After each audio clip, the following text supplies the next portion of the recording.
To understand the economy, you have to understand human nature. This podcast is powered by Acast. How you doing there? It is podcast time, and the podcast is coming, as it was this time last year, from an amazing place called Valle di Comino. Now, Valle di Comino, for people in Italy, is a certain place south of Rome, between Rome and Naples, up in the mountains.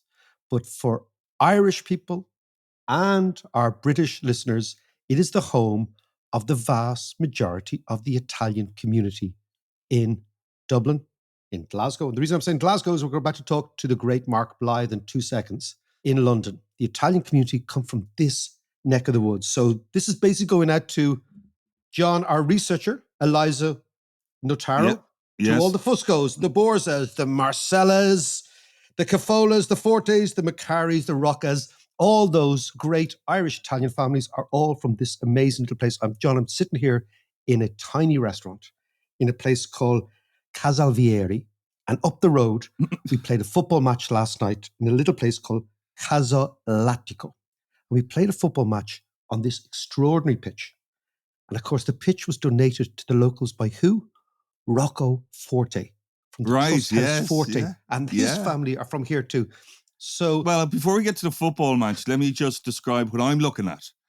I'm looking at a fella with tiny, tiny eyes through shades. He's sporting a Stevie Wonder look because he's so hanging. He is so hanging. He's in the middle of lunch. He's had another few glass of wine, hair of the dog and all.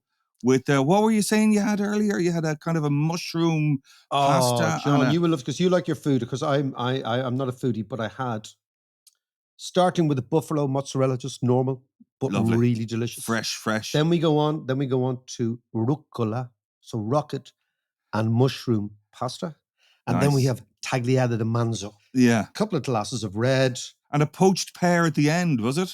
And a poached pear at the end, John. I'll tell you. And the night that was very late. Very late. It was a typical Irish night because we played the football match. We should have gone to bed at 12 o'clock after a reasonably swanky dinner. And then we came into the village and one of the lads saw the worst thing you can ever see at that hour of the night, which is a light on in a bar. An Italian lock-in. An Italian lock-in. And more than Italian lock-in, we ended up singing songs with the chipper from Rush, who is also an Elvis impersonator. Right? So you are talking about a night on not the tiles, on various tiles. Yeah. And on the frescoes. Believe it or not, right?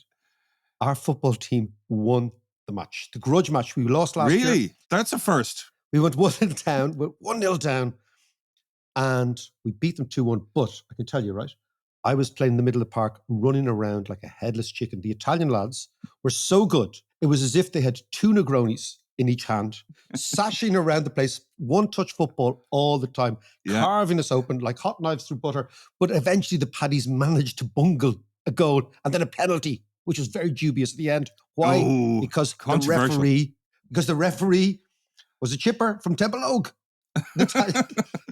Good man, Mac. Good man. Anyway, so welcome to the podcast. John and I are doing. John, you look remarkably together for a man who was out late.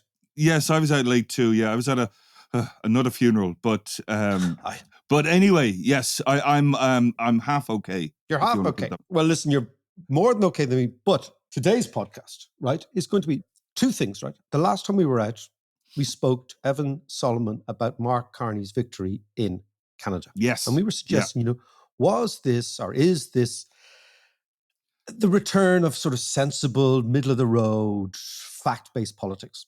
Maybe yes, maybe no.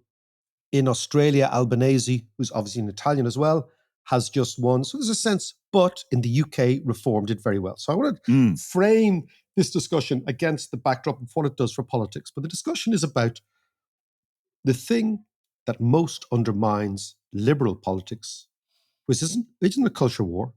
It isn't geopolitics. It's inflation. It's the perception of people's back pocket. Now, before I talk to Mark Blyth, who's just written an amazing book, and in typical Mark, it's got this beautiful expression, inflation, a guide for users and losers. Okay. And I want to say who loses. But I'll just tell you, like, typical, again, if you're listening to the podcast, inflation is a sort of bizarre term that sometimes makes sense, sometimes doesn't. But I'll give you an example. I crystallized last night. We're sitting in a small bar in Italy. We're having, plates of this, that, and the other. We're chatting away, Irish guys. And everything is substantially cheaper in Italy. And the lads are asking me, why is this? Now, that is inflation. That is years and years of low inflation in Italy and years of reasonably high inflation in Ireland. So our wages go up, our prices go up, et cetera, et cetera. But for most people, inflation is how much money is in your back pocket. And I want to talk to Mark about this, about what's happening to inflation, because inflation is back, right? Yeah. Because of the tariff war, inflation is absolutely back. But I want to say, what does it mean for the average person? So let's go to Glasgow's finest, but I know he is in the United States, to Professor Mark Blyth. Now, I can just tell you, I'm looking at Mark Blyth, and behind him is a rack of bass guitars. Mark, as well as being a professor of political economy, you are a bass guitarist. How are you, man? That's correct. Bootsy Blythe. Not just bass guitars, there's also normal 6-string guitars, and there's a drum kit over there as well. I got the whole thing going on. That's how I survived the pandemic. Go on, tell us. Yeah, no, I learned to play the drums in the pandemic. So I started off when I was... But you've always been a bassist. No, what happened was when I was a kid, it's the usual high school band, right? And I actually started this band with a guy called Kit Clark, who went on to do Danny Wilson with his brother Kit Clark. Yeah. Right, so very musical bunch. Dundee had an amazing music scene when I was growing up, loads of people. And I started as a drummer. When I was 13, I got a little kit and all learned the basics. And then we did the high school band, and we found somebody a year above us who could actually play the drums properly. At which point I went, fuck it, I'll be a bass player. So then I picked up the bass and I was like, actually, I kind of like this. So I stayed with the bass for years and years and years. And then I played right the way through until I was about 28. And the last band I played with in New York was called Circus Boy, and there was the Electric Company. And when that band split up, I just went, forget it for a while. And then came the pandemic, and I was like, I got to do something beyond baking sourdough bread. I've got to do something that involves a part of my brain that doesn't involve going, oh, have you seen the premix on this, right? So I went out and got an electronic drum kit and learned to play the drums. So there we go. And in fact, we did a podcast once where you got a bit of me playing the drums. I remember this. Yes. That's right, you did. Yes. You did. Yeah. Let me ask you something, actually. Is there a big difference as a drummer between playing electronic drums and acoustic drums? Not anymore. In fact, I prefer it because it's not as loud. You can control the volume. Well, true, yeah. Right? And the pads are amazing now. They get this incredible springiness and stuff. And like once you get used to it, totally fine. Now they're great. Highly recommended. Really good left brain activity. Listeners, you thought economists were really boring, but here we are. We're talking football. We're talking red wine. We're talking drums. We're talking basses. We're talking the whole thing. Mark, come here. Tell me, you're coming to Dalkey. You're going to be talking about inflation. Tell me the new book, Inflation, A Guide for Users and Losers. Explain to the listeners what exactly is inflation. Oh, that's a good one. So the best definition was given by Mrs. Thatcher, believe it or not. And I've looked high and low for this quote, and I can't bloody find it, but it's emblazoned in my memory. And she said, inflation is not a rise in some goods. Inflation is a rise in the general level of all prices. So when people talk about house price inflation, it's not inflation. That's just we forgot to build houses and turned it into an asset class, right? When people talk about, stocks and shares inflating in value, that just means they go up. And inflation is all prices going up. So let me give you an example how we think about this as economists and then how we're wrong and everybody else is right, because this actually goes on all the time. So imagine a glass of water.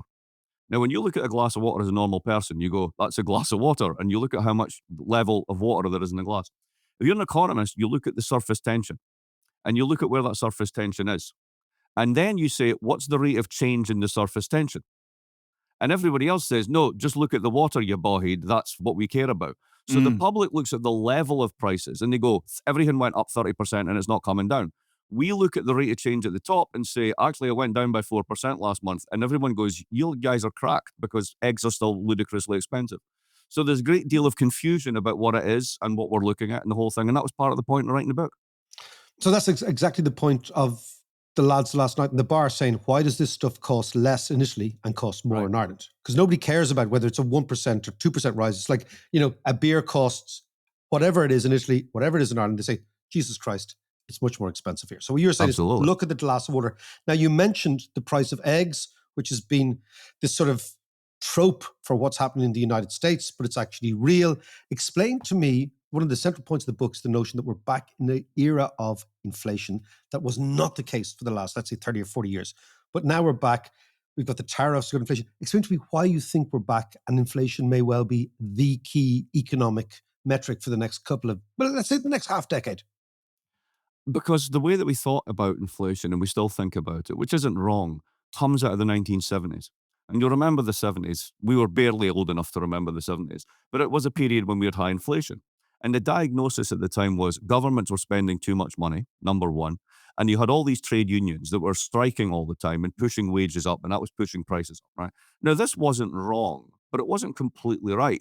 What also was going on was a whole bunch of what economists call supply shocks. So think about the United States fighting a huge war in Vietnam and the effect that has on the labor market. Think about incorporating women and minorities into the labor market for the first time and their effect as consumers. Think about big wheat harvests in Canada and the United States and Russia failing in the early 1970s. So these things are all sort of discrete supply shocks that basically come along and punch into each other. And what we did by accepting that story, it's always wages and it's always prices, is that we'd kind of forgot that you can get this kind of supply shock inflation. Now, what that brought that home to us was COVID, because COVID was basically a supply shock. All the global supply chain shut down, and a demand shock. We all said, "Holy shit, I need to buy a couch all at once because they're all on Zoom now," right? So we suddenly got into this world where we're back to thinking about supply shocks. Now, if you think about it that way, what are tariffs? It's a policy-induced supply shock. What's climate change? That's going to basically be a series of shocks that makes food more expensive. Let's think about what it does to weather and what happens when you get more extreme weather events. Then you get less insurance. Then when you can't write insurance policies, the cost of building houses goes up, right? So we had this 30-year period, for reasons we can go into, when inflation was really low. And our kind of model for how it works was back in the 70s. But what's actually happening now is what also went on in the 70s, which is a whole bunch of supply shocks.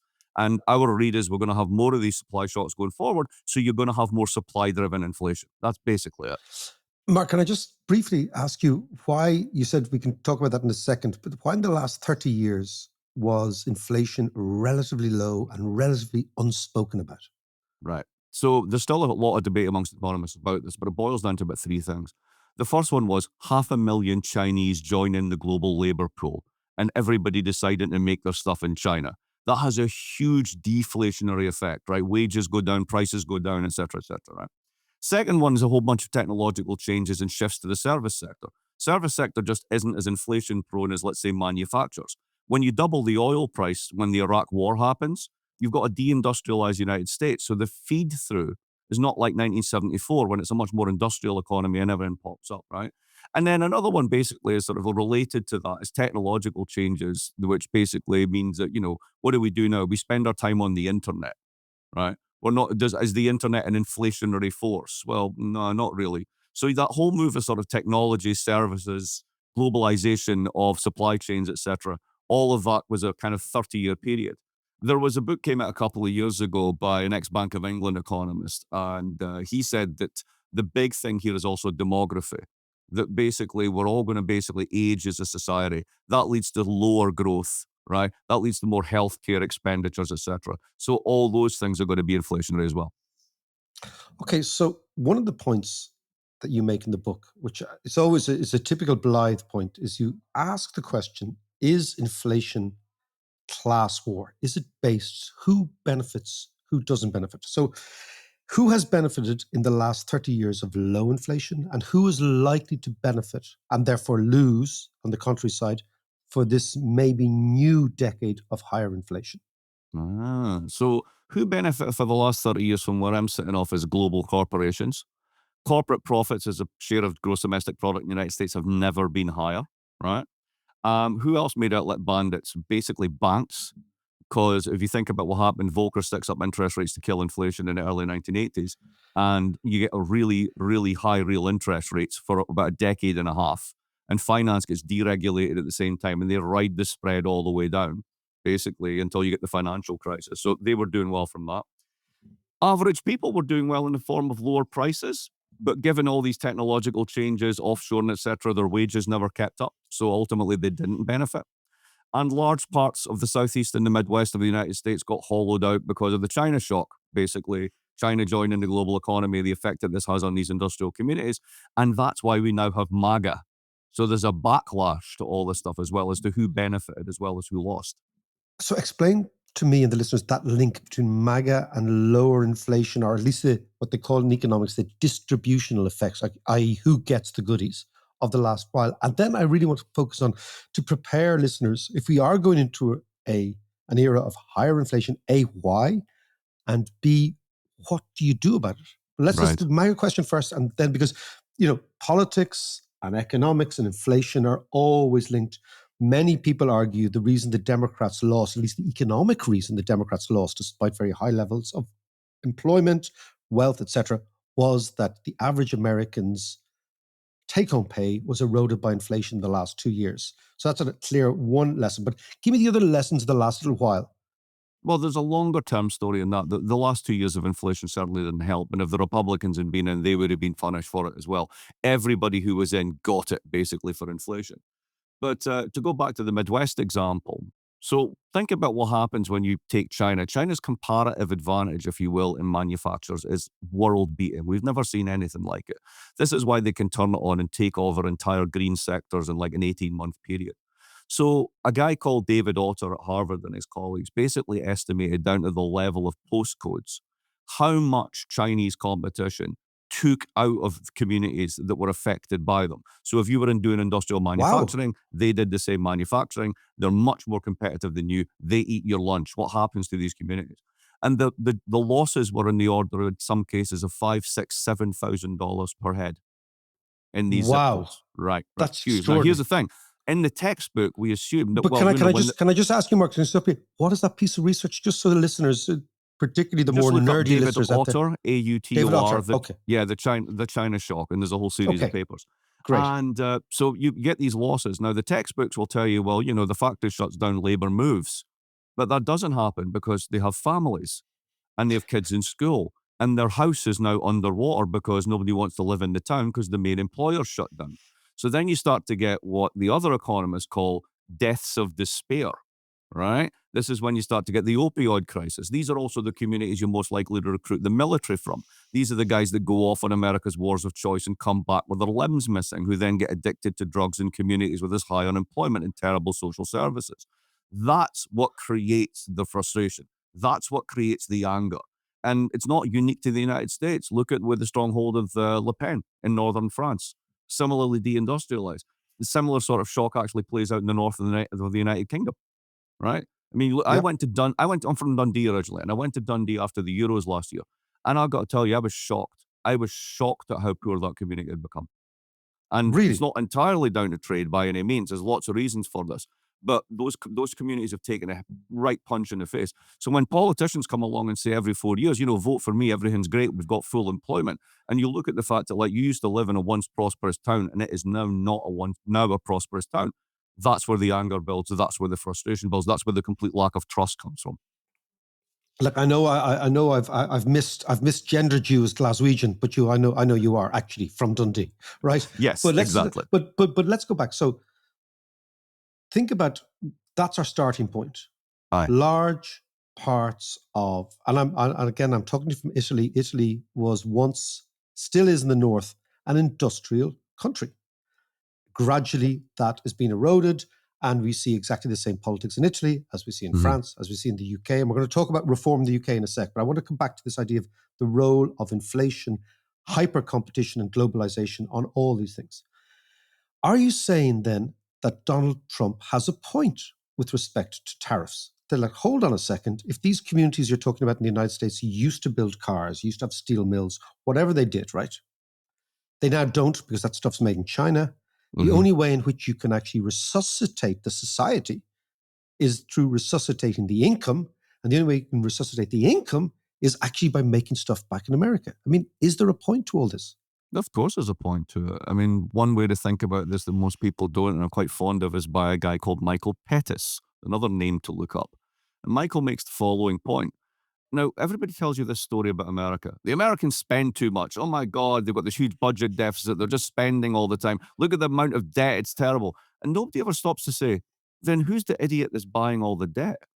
I mean, if the country's so obviously bankrupt, who's on the other side of the trade? And the answer is China, East Asia, Europe, because they're all exporters. And those exporters earn dollars. They don't want those dollars in their country as their own currency, because if they did, people would go out and spend it. The prices go up, wages would go up. Their exports wouldn't be as cheap. So you basically take that dollars and you buy treasury bills. That's the debt instrument. You then hand that money back to the Americans and they buy more imports. If you do this for 30 years, large parts of the country no longer make anything, right? Yeah. It's like an extreme version of us. We become, in a sense, Australia with nukes, right? Super high exchange rate, don't really make anything, couple of industries, right? And if you run this like forever, you end up with a real problem, because ultimately, why are we using this debt? Because there's nothing to back it up. So there's definitely something there, right? Now, here's the thing. Are tariffs the magic bullet? No, tariffs would be one part of a solution, which would also involve a state that you're not kicking the crap out of. It would be universities you're not demonizing. It would be training institutes, labor mobility, all that sort of stuff. So we just have tariffs. We basically have a reasonable sort of like clue that something's wrong, and a cat-handed response, and not much else. So that's where that lies. And tariffs are inflation. Explain to the listeners why tariffs will lead to inflation in America. So the point of putting up a tariff is to protect or promote domestic production. And for that to happen, you have to make your foreign imports more expensive. And if you don't actually make this stuff and you put up a tariff, it just simply means that the price on the outside goes up. Now, either the producer absorbs that price and they'll try and do some of that, or alternatively, the producer and the consumer split the price increase and there'll be some of that. But either way, it's designed explicitly to make things more expensive so that you buy the domestic alternative. The problem is, if you're the United States, you don't make lots of stuff. You don't have a domestic alternative. So it's just going to be more expensive shit in Walmart, right? That's kind of the flaw in the plan. And the idea is that, like, very quickly, American firms will come home and they'll start building all this stuff. And just think about this for a minute, right? Imagine that you haven't done any engineering for a long time in a particular field, a particular sector, and you build the factory. And you've got some labor lying around, but they haven't done anything like this for 20 years. Their fathers and grandfathers maybe had a clue about the 20-year-old version of this, but they're all gone, so forget that, right? So you build the factory, what happens next? You stop because you've got no skilled labor. This is what happened to Hyundai in, I think it was Kansas. They're building a battery factory, and then they just went, hang on a minute, we're not going to find anybody who knows how to do this, right? So there's really no joined-up thinking on this. Well, this is actually music to many people in Ireland's ears with respect to pharmaceuticals. So just a little segue. So because Ireland has spent, again, you said fathers, grandfathers, we've spent about 40 years building up a competency in pharma. Biologists, chemists, engineers, all that sort of stuff. You can't just move those factories from Cork, let's say, to Kansas, because the people don't exist. And we have an entire, like I'm just saying, in our defense, we've built an entire education system, which is funneling these really highly educated young people into a sector to make them proper employees from day one, right? Absolutely. Now, I think my sense is, I want to ask you, but I want to come back to inflation, but my sense is that what you've just outlined might actually be the way the world will work, which is, yes, American companies will come home. Yes, they will try to build stuff in Kansas, South Carolina, North Carolina, wherever it happens to be. But also they will not leave the areas where they've built up the competence simply because it's a lose-lose for them. I think that's exactly right. And I think what's happening with most companies, if you look at Apple, they're not building the iPhone in China anymore. They're building it in India. Is that solving the problem? Is that bringing the iPhone back home? No, absolutely not, right? And a vast majority of firms, without actually saying it, are just saying, okay, how long is Trump going to be in? He might blow up in the midterms, in which case we get a reversal of tariffs. So we might only have to do 2 years of this stuff. What do we need to do cosmetically to make it look like we're playing ball? And then we're just going to wait this guy out. So I think that you're on the solid ground there, thinking about how pharma would think about this problem. Mark, let's get back to your book. Let's get back to the idea, and I really want to pick up that point, is that maybe this MAGA movement, ethno-nationalism, populism, etc., is a passing fad or phase, but maybe it's not.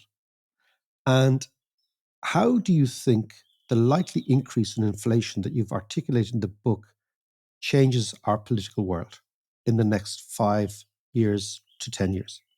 It's very important for it because whoever's in gets blamed for it, right? Now, this is even beginning to impact Trump. Trump famously said, I'll reduce prices on day one. And of course, he's done no such thing. Prices have actually continued to go up, albeit at a smaller rate. So inflation is a problem for every politician. Now, why is it a problem, particularly in this moment? Because we live in a much more unequal society. And if you're in the bottom 60% of the income distribution in the US, you probably shop in a place like, Pound Stretcher, the equivalent, like Dollar General or whatever. And Yeah. that means that a large part of your income is spent on consumption goods. Now, the way we measure inflation, the CPI, right, the Consumer Price Index, is all about things you consume. This is why get into really interesting stuff like why houses are not in the CPI, because you don't eat houses, right? But rents are. Can I stop you there, Mark? Most people don't understand. Like, most people listening to the show think inflation, that's my rent, right? I'm spending if you're Irish, you're spending $1,000 plus a month, and it's food to live right? in a Food small. Prices. Aye. Yeah. Right. Now, here's the thing, right? Give me a second with this because it's worth explaining, right? The way you calculate inflation is you go out in the United States, the Fed measures 80,000 things. 80,000 things. Month to month, notes the changes, divides them all by and up into it itself and creates an index number, right? One number and that goes up, down. That's your inflation rate, right? Now, here's the thing. Why are people so pissed off and why don't they believe the government statistics? Because what government statisticians do, and they do this everywhere, is they take out what they call the highly volatile and seasonal items. Because you want a rate that doesn't jump around too much. Because if you do, what are you comparing things with, right? Now, what do you take out? You're not going to believe this.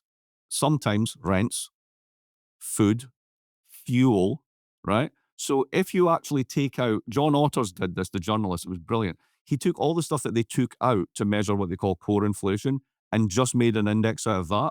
And rather than being about 3 or 4%, it was about 12%. And that's called anti-core, and it's what people actually experience if you're further down the index, if you're further down the income distribution, right? So the further down you are, the more you spend on consumption goods like this, the more it hurts you. And the more that we've made society highly unequal, the people at the top end of the income distribution, top 20%, the ones who shop in Whole Foods, right? I mean, if you shop in Whole Foods, you clearly don't give a shit about inflation if you're willing to pay that much for groceries anyway, right?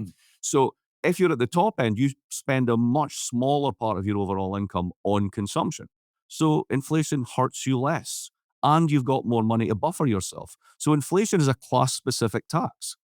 And that's why it's so pernicious in politics in highly unequal economies.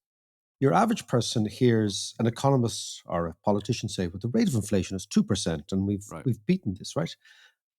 They are actually objectively saying something that's factual and it's fair enough. But if you actually drill down, the average person could be experiencing a rate of inflation and therefore a reduction in their sense of prosperity, their take-home wage, their sense of a stake in society by 10, 15%.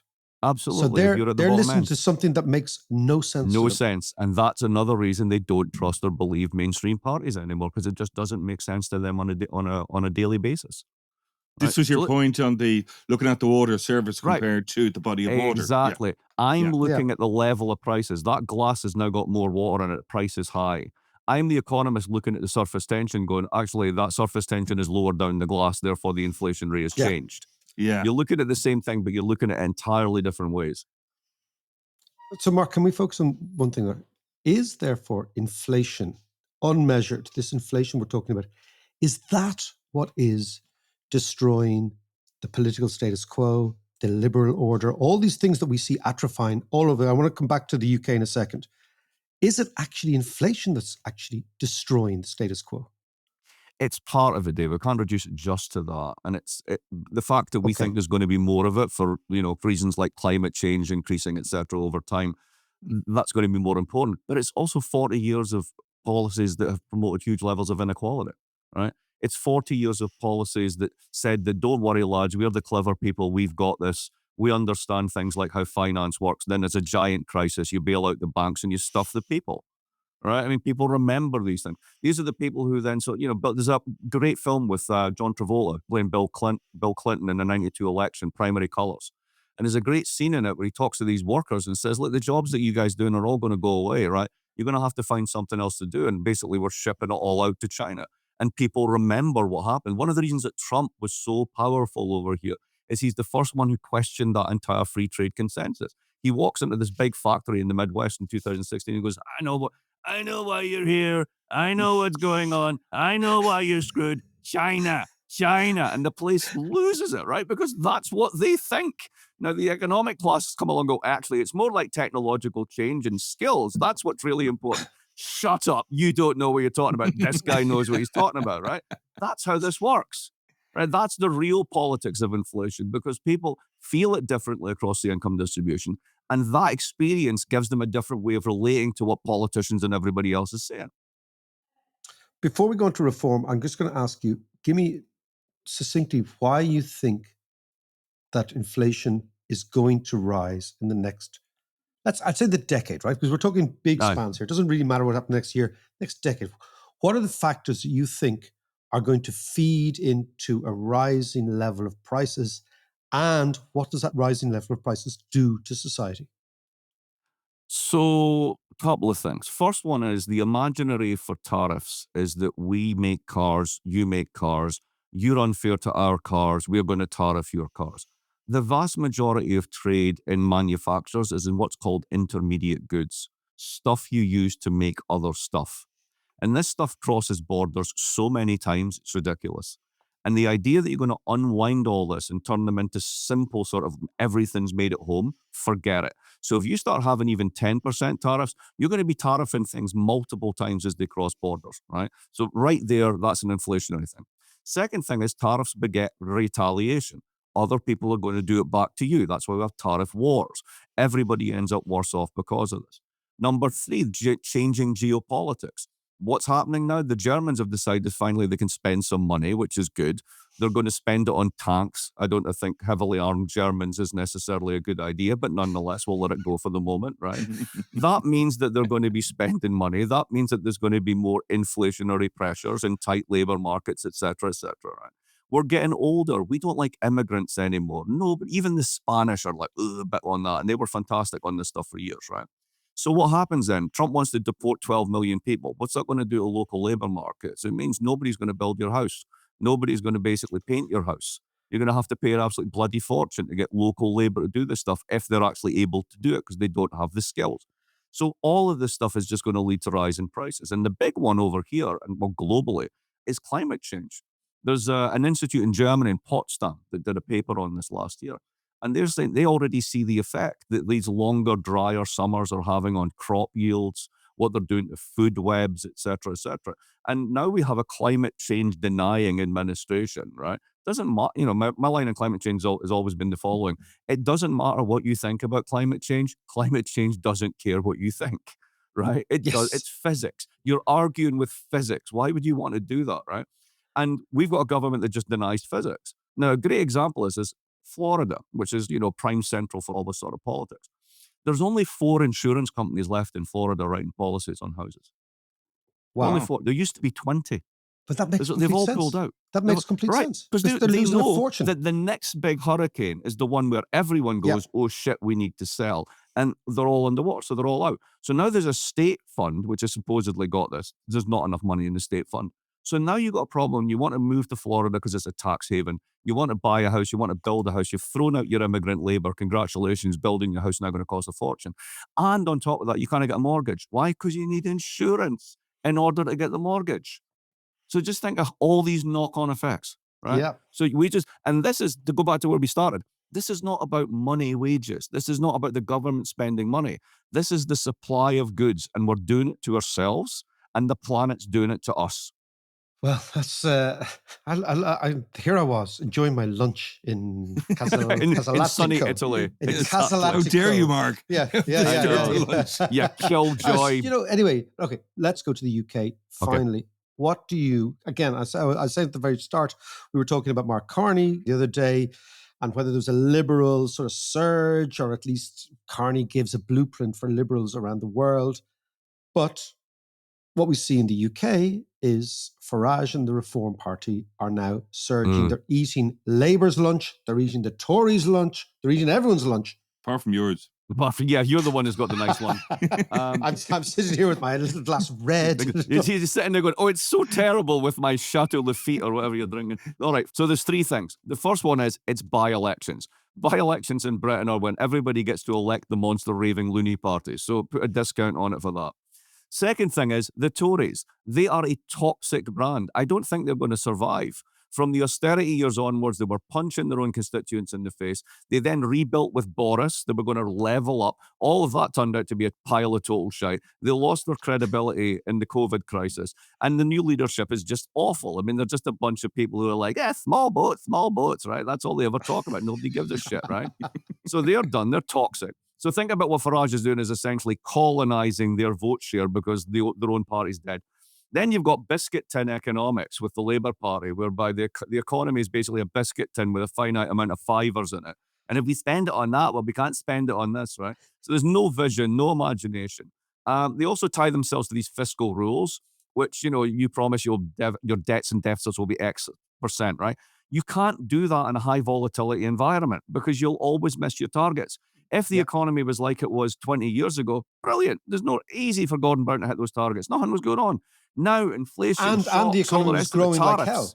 Yeah, exactly. And it's, high growth. And we don't live in that world now. So these targets, she's always going to miss her targets, which undermines the credibility, right? So Labour's ham-fisted, the Tories are a rotting carcass, and the guy who brought you Brexit looks like he could be Prime Minister. I mean, a simpler explanation is whatever the United States does, the Brits do 5 years later.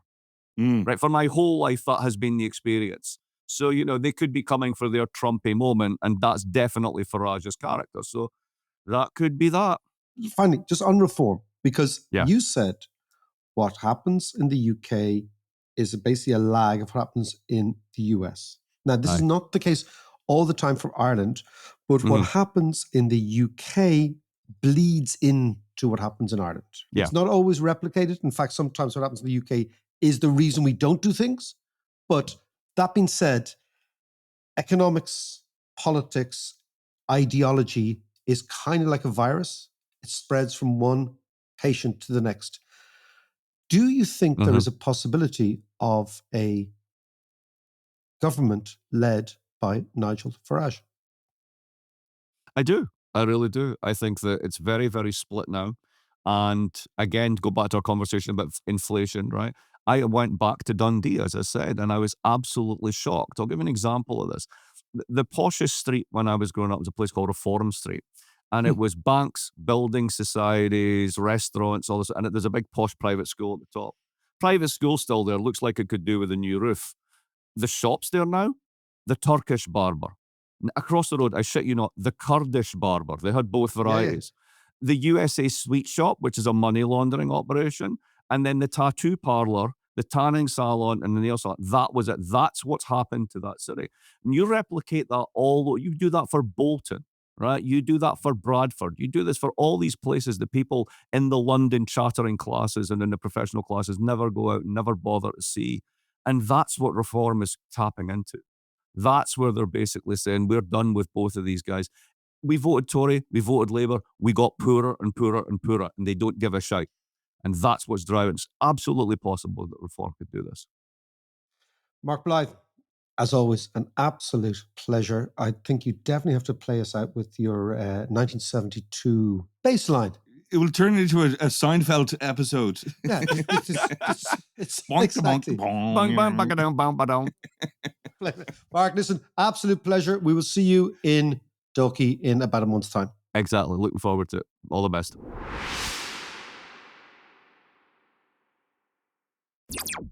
Yeah, Mark is always brilliant. I love his way of explaining inflation there through a glass of water. I know. But here's a question for you. When he was just talking about the scary possibility of Farage, the next Prime Minister in the UK, why is it that the UK seems to be kind of out of step with the rest of the world?